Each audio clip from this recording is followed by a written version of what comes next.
Hi, I'm attorney Dennis Brislawn from Brislawn Lofton in Kirkland, Washington.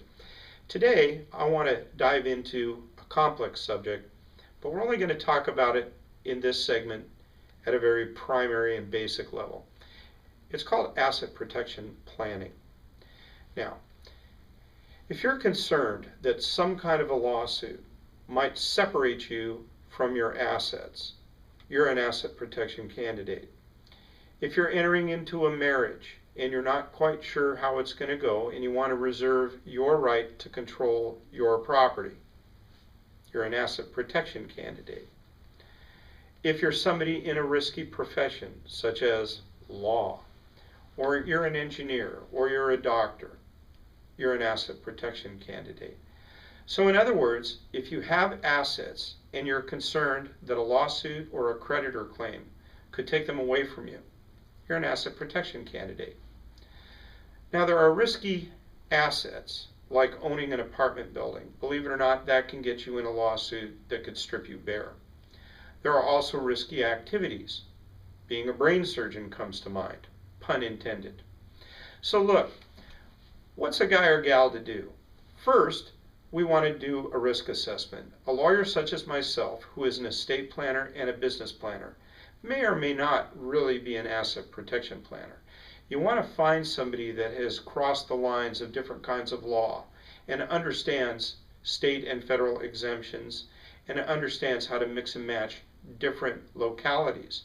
For example, my law firm, I'm licensed in Washington, Oregon, and Alaska, but I regularly do planning in other states, sometimes with the help of other lawyers, or in other jurisdictions such as Belize or the Cook Islands in order to invoke offshore law. You're very familiar, no doubt, with the concept that people do corporations in Delaware. Why would somebody in Washington state set up a corporation in Delaware or in Nevada or in Alaska rather than right here at home?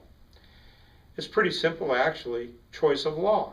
You want to go to a place that can give you the kinds of protections under their legal system that make sense to you, that help you sleep at night. So asset protection, we look at the asset to see if it creates risk, and then we look at your activities to see if they create risk.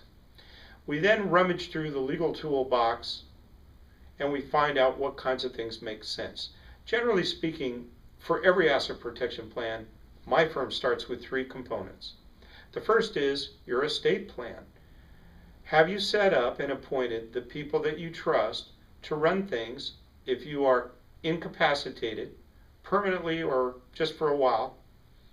And what will occur if you die? That is an asset protection plan. Part of it's for you and part of it's for the people and the causes you care about.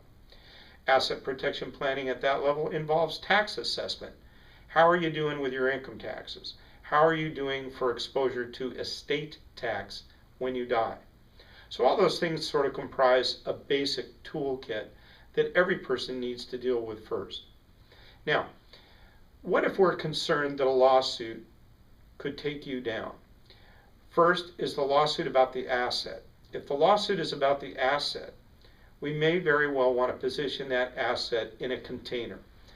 One of the favorites these days is a limited liability company. In the past, we've used corporations.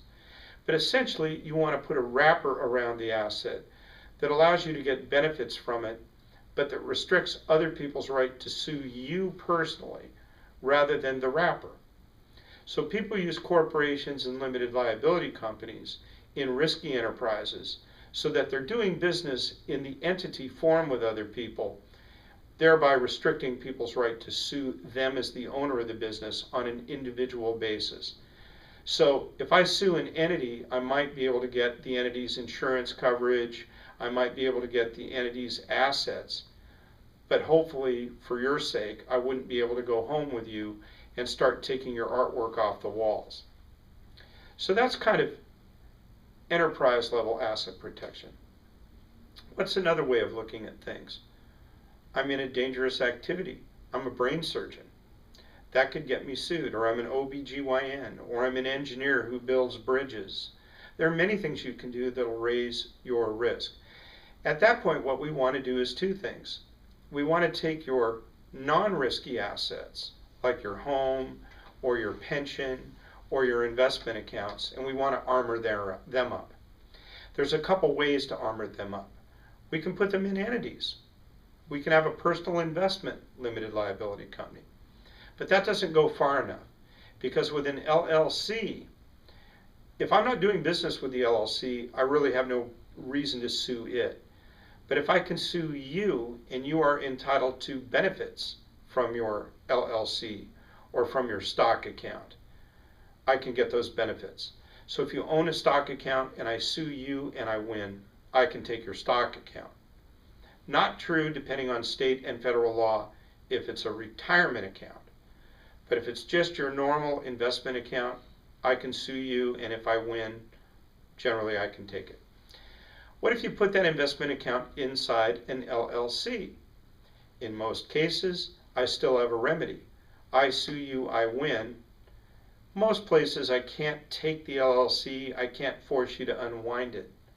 But the law leaves me a remedy called a charging order, in which I essentially say to the LLC manager or the members of the LLC, whatever you give to that guy I just sued, I get.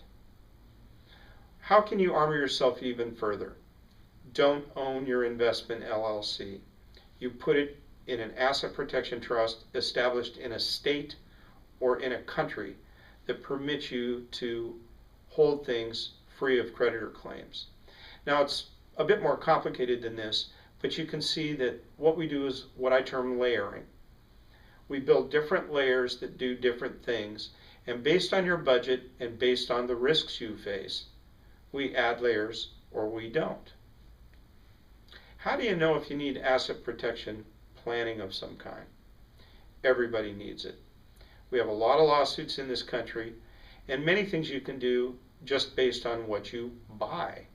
I mentioned that certain things are protected by state and federal law, like retirement plans. So obviously, if you're not maxing out your retirement plan, you're not using an asset protection tool that costs you nothing extra to utilize. Anyway, I hope that this has given you a little insight into risk mitigation, reducing your risk. Oh, by the way, sure, you can buy insurance. Can you buy enough of it? Can you get the right kind of it? And do you have it in force when you need it? What an asset protection attorney such as myself does is help you use these different kinds of tools in combination within a budget, so you get the best possible protection for the least possible cost.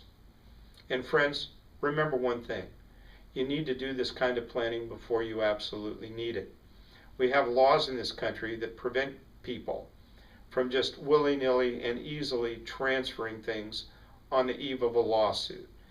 So this is one of those things that is a kind of an investment. You need to invest in it before you need it. Start with getting your estate plan done, and then if some of these other items have caused you to think about a need, talk them over with your planning attorney. And by all means, if you're really lawsuit averse, go to someone that says that they're an asset protection attorney. Dennis Brislawn from Brislawn Lofton. I hope to hear from you.